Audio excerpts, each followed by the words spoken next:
Welcome back for another Chinese calligraphy lesson with myself, Mama K, K1, and Baby K, K2. So we are here today to learn a new character in Chinese. Have you figured out which character we're going to learn? If you guessed food, then you are correct. We are going to learn the Chinese character for food. We will learn how to write that character and how to recognize that character, because the entire focus of these lessons here is literacy, not so much speaking Chinese, although I will throw in a word here and there that I am familiar with because, well, I did live overseas in China for 6 years, so I'm familiar with certain staple terms and words.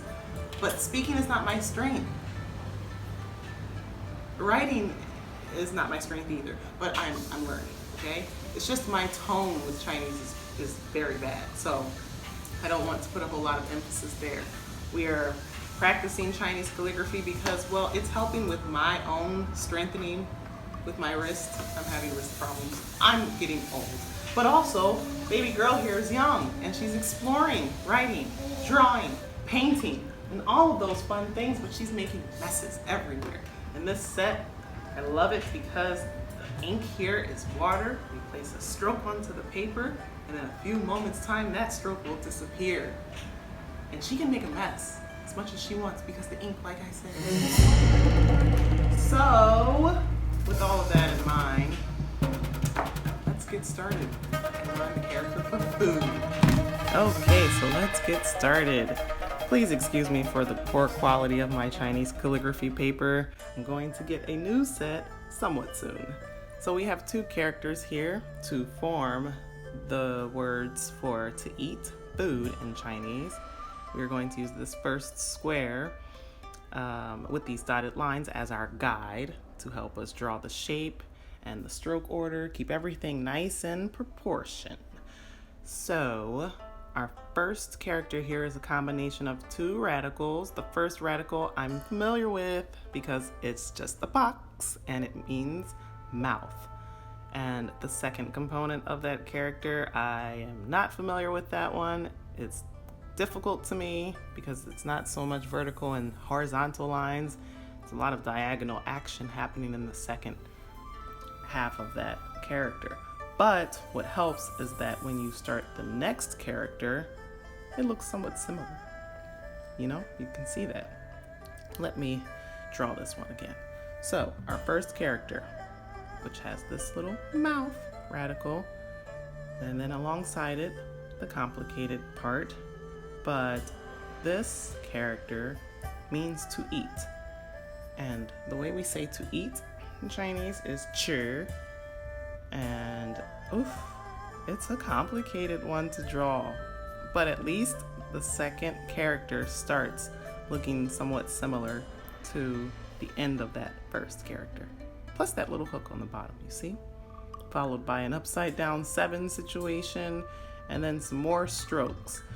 Now, my stroke order, I think it was accurate here, but keep in mind, stroke order will help you when you are drawing these characters to build muscle memory, but also tell you which stroke or from where does that stroke come?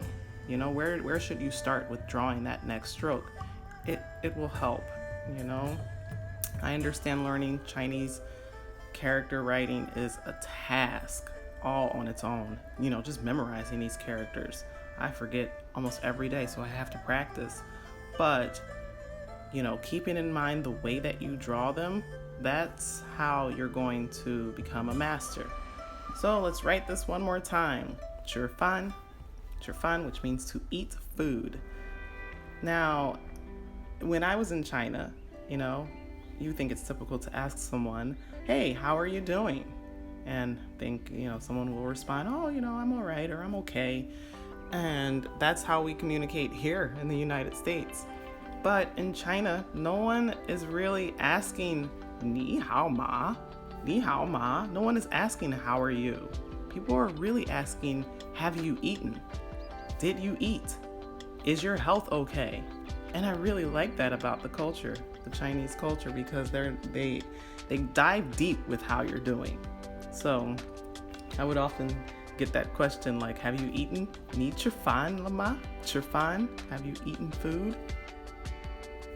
Yeah, 我吃了. Yeah, I ate. 我吃了.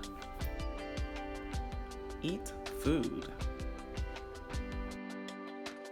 Yeah, wow. Look at you. Not for your mouth. But it's not. It's not food. And you just finished eating.